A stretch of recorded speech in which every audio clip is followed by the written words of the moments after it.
Olá, estudante do segundo ano do ensino médio. Sou professora Mônica Couto, professora de Geografia. E como você tem acompanhado e construído comigo alguns conceitos da geografia, né? Nesse período que você não pode ter acesso ao seu professor presencial, não pode estar presente com os seus colegas, a gente vai dar continuidade, então, ao nosso estudo sobre urbanização. Como você se lembra, nas aulas anteriores, a gente vem desenvolvendo esse conceito. A gente começou pensando a criação dos primeiros núcleos urbanos, que, na verdade, ainda não era o que a gente chama de processo de urbanização. Na nossa primeira aula do segundo ano de Geografia, a gente conversou, então, sobre a formação das primeiras cidades, dos primeiros núcleos urbanos, o que seria, talvez, o cerne, o início do processo de urbanização. Depois, a gente conversou um pouco sobre quais problemas que essa urbanização gera numa perspectiva ambiental.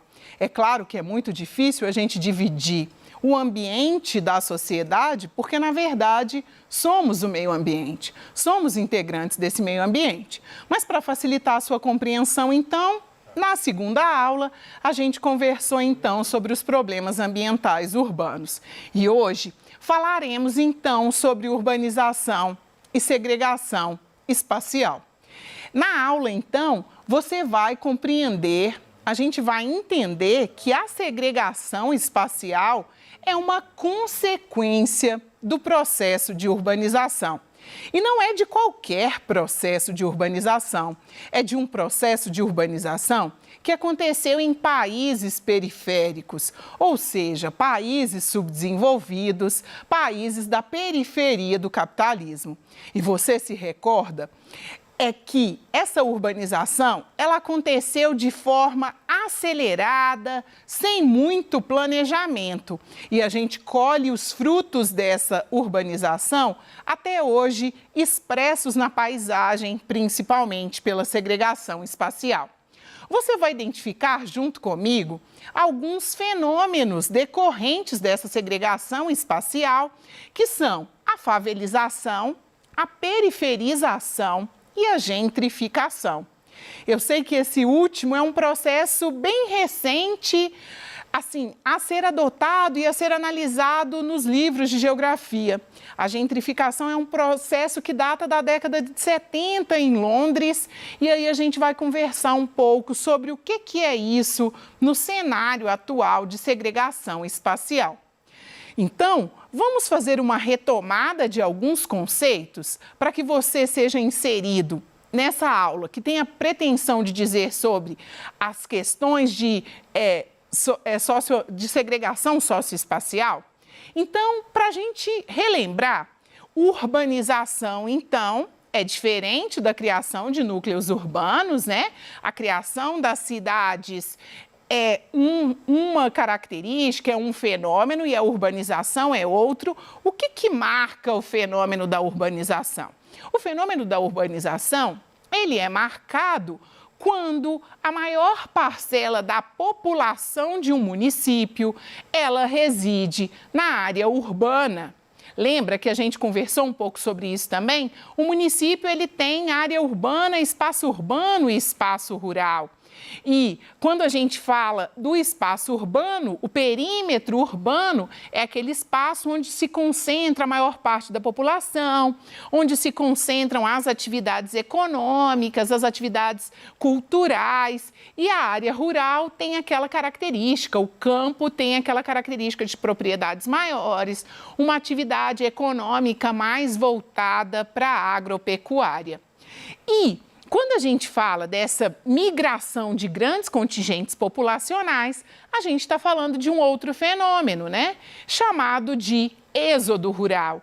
Então, o êxodo rural em países periféricos é um dos fatores principais para esse processo de urbanização. Lembra que o êxodo rural, ele está associado à mecanização do campo nos países periféricos, né? Já que essa urbanização é mais recente, é uma urbanização mais próxima aí de quando a tecnologia adentra o campo. Um outro ponto de atenção para esse êxodo rural é a concentração fundiária. Se a gente pensa no Brasil, guarda isso assim, a gente vive no país de maior concentração fundiária do planeta, né? Então, quer dizer que a concentração de terras no Brasil é algo muito complexo, é algo que justifica, em grande parte, essa segregação espacial. Lembra que, para ter urbanização, para ter migração, é preciso terem fatores repulsivos. E aí eu já adiantei, o principal deles, a concentração de terras, a concentração fundiária. O segundo deles, a baixa empregabilidade, porque se esse agricultor ele não é dono da sua propriedade e as máquinas acabam substituindo a sua mão de obra, a empregabilidade no campo, ela cai muito. E um segundo fator é a proletarização do homem do campo. O que é isso, né? Nossa, que termo técnico, né? É o empobrecimento do homem do campo. E lembra que quando a gente está dizendo de pobreza, a gente está dizendo daquela falta completa de recurso. Então, Milton Santos, um importante geógrafo, ele chamaria esse processo de proletarização do campo ele associaria isso a uma urbanização associada aí à pobreza, né? A urbanização em países periféricos, então, ela aconteceu de forma rápida e concentrada. Ou seja, não se teve tempo de fazer a organização e o planejamento das cidades. E mesmo aquelas cidades que foram planejadas, pensa Belo Horizonte, por exemplo, devido ao seu crescimento muito acelerado e à grande especulação imobiliária das áreas urbanas, isso fez com que logo ela crescesse de uma forma desordenada. Porque se a gente pensa o exemplo de Belo Horizonte, a gente está dizendo de uma planta piloto que ficava nos limites da Avenida do Contorno. E como essa cidade cresceu e como essa segregação espacial é evidente. O que Roma, por exemplo, levou 700 anos para se constituir enquanto uma cidade, um espaço urbano, Belo Horizonte levou em média 100 anos. Então, é só para a gente fazer essa comparação de como esse processo aconteceu numa velocidade muito acelerada e de uma forma muito concentrada. Quais são, então, as consequências da urbanização acelerada e concentrada? O íconezinho aí de uma ocupação, de uma forma de ocupação do território, né? Estamos dizendo dos aglomerados, das favelas, já é um indicativo do que a gente vai conseguir discutir. Então, eu chamo a sua atenção para observar comigo essa imagem, né? Essa imagem representa a favela de Paraisópolis, em São Paulo, né, na zona sul de São Paulo. É uma imagem que você vê geralmente com recorrência nos livros didáticos. E ela expressa claramente como que essa segregação espacial, ela se evidencia, né? Você tem um condomínio de luxo fazendo divisa de muro, né? Com uma grande comunidade.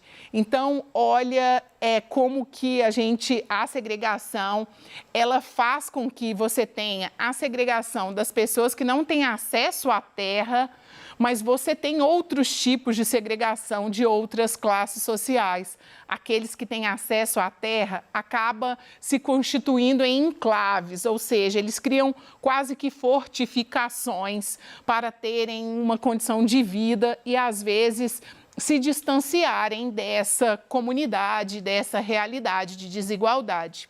Então, a segregação socioespacial, como você percebeu na imagem, ela gera um fenômeno, que é o fenômeno da favelização, que a ONU vai chamar as favelas, na atualidade, de cidades informais.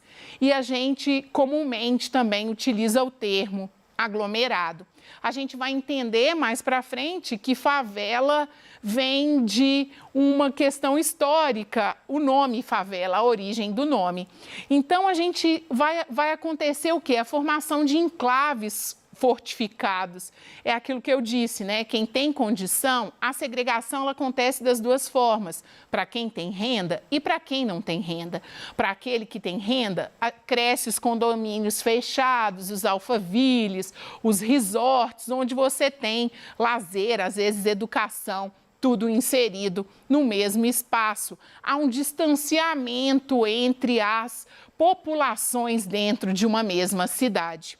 O processo de gentrificação, aquele que é um termo mais novo, pelo menos, que a gente utiliza para pensar, né, os fenômenos de segregação espacial, ele é definido também como uma revitalização dos centros urbanos.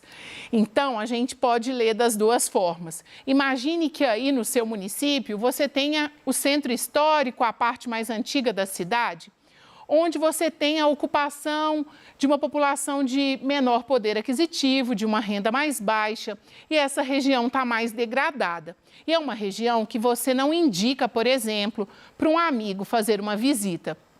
E, de repente, a especulação imobiliária, ela se apresenta nesse território, ela causa uma expropriação dessas pessoas, ou seja, essa população de baixa renda, ela é retirada para essa revitalização e essa área sofre um aburguesamento, essa área se torna elitizada, o valor dos aluguéis dobram, aquela população que anteriormente vivia naquele local não consegue retornar, acabando sendo expropriadas para regiões mais distantes desse centro. Então, essa gentrificação nos gera essa reflexão. Isso é mesmo uma revitalização da cidade? A revitalização da cidade, quando ela é feita pelo poder público, pela prefeitura do município, ela é uma revitalização que, na maioria das vezes, é mesmo para toda a sociedade, para toda a população daquela cidade. Quando a gente pensa a gentrificação, que é um processo privado, é a melhoria da qualidade, mas numa ótica do privado, você tem uma forma de segregação espacial. E a periferização? Se esse centro urbano, a especulação imobiliária, faz com que aumente muito o valor dos imóveis, a população ela vai se afastando e morando num raio cada vez mais distante dos centros urbanos.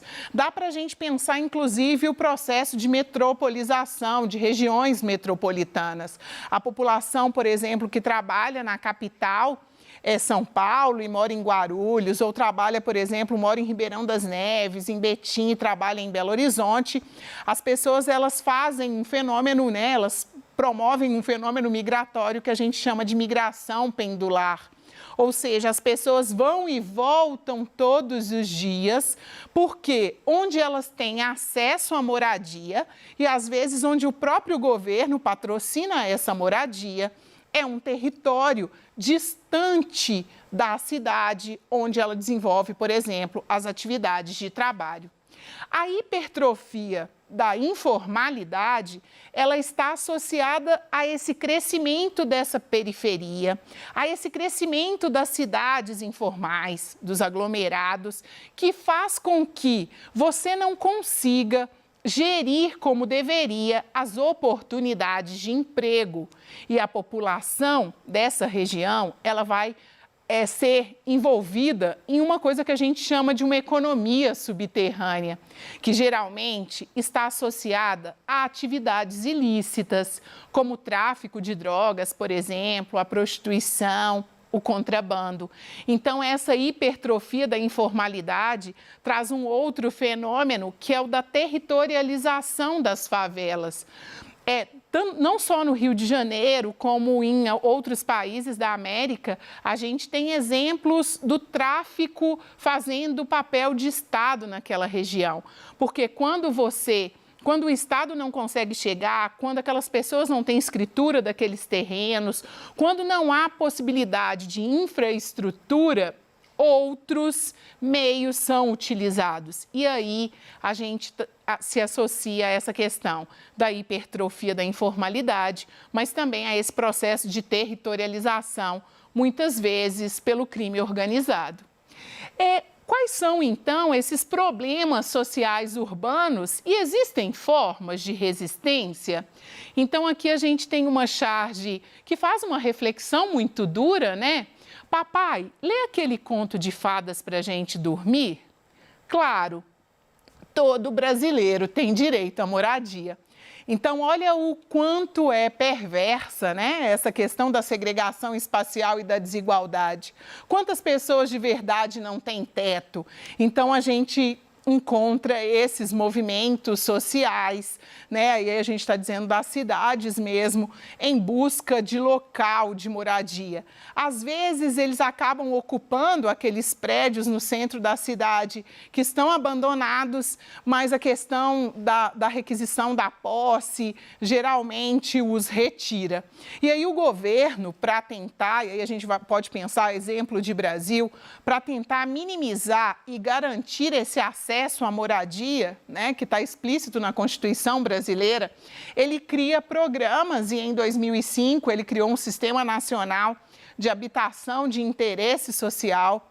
Dentro desse programa encontra-se o Bolsa Família, mas o Bolsa Família não, Minha Casa Minha Vida, né, pensando na condição de viabilizar acesso à moradia a essas pessoas. Só que a gente sabe que esse acesso gera a segregação, porque geralmente onde o Estado, na figura do governo federal, estadual, municipal, em qualquer nível, tenta inserir essa população, geralmente é naquela área que a gente disse de periferia, áreas mais distantes, onde você tem nitidamente reforçado a segregação. Muito pouco se insere essa população no centro urbano mesmo. E aqui é só a curiosidade, né? A palavra favela, ela está associada à Guerra de Canudos.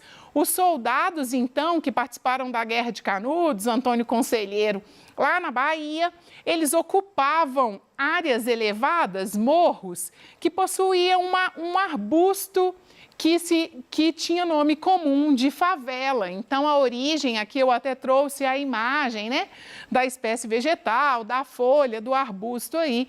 Então, esse nome favela, e quando eles chegam no Rio de Janeiro e não conseguem ocupar a área urbana próxima da praia, enfim, vão morar no Morro da Providência, vem essa ideia de morro, de favela. Agora é com você, só para a gente pensar, então, aplicado a questões do Enem, o Enem ele vai cobrar muito a questão da urbanização, saber bem os conceitos de urbanização te ajuda a ter argumentos, inclusive para as redações, que tratam desses problemas relacionados a transporte, a ocupação, a saneamento básico. Então, o item diz, né, subindo morros, margeando córregos ou penduradas em palafitas, as favelas fazem parte da paisagem de 1/3 dos municípios do país. E aí, isso é dado do IBGE, né, nas suas pesquisas, e aí ele vai dizer, a situação das favelas no país reporta graves problemas, né? Nesse sentido, uma característica comum às favelas é qual? Então, a característica comum às favelas aqui é a ocupação de áreas de risco, né? Suscetíveis de enchente, de desmoronamento. Então, uma característica comum da segregação espacial no Brasil, e muito em função do nosso relevo também, é a ocupação dessas áreas que têm problemas ambientais, né? E pela forma de ocupação, às vezes a destinação errada do esgoto, porque não tem coleta, as fossas, enfim, a forma com que se constrói, as fundações, isso gera, então, os desmoronamentos que assolam tanto. Belo Horizonte é um exemplo, né? O próprio Rio de Janeiro sofreu nessas chuvas aí com os deslizamentos. Então, no nosso cenário, que é comum, é esse ponto. E na aula de hoje, o que então que a gente conseguiu aprender e levar aí para a nossa construção dos conceitos sobre urbanização? Você aprendeu e relembrou comigo que a urbanização é esse processo de migração de grandes contingentes de população do campo para a cidade. Nos países periféricos, da periferia, subdesenvolvidos do capitalismo, isso ocorreu devido à concentração fundiária, à perda de espaço no campo pelos agricultores e pela mecanização da agricultura. Você aprendeu também que a urbanização nos países periféricos ela é acelerada e, por isso, ela gerou grandes problemas. O problema das cidades informais, o problema da gentrificação, o problema da criação dos enclaves fortificados, ou seja, essa separação entre os que têm poder aquisitivo e os que não têm. Então, até a próxima aula, Partiu estudar. Não deixe de continuar aprofundando naquilo que despertou aí uma dúvida e te aguardo quando formos tirar as dúvidas dessa aula.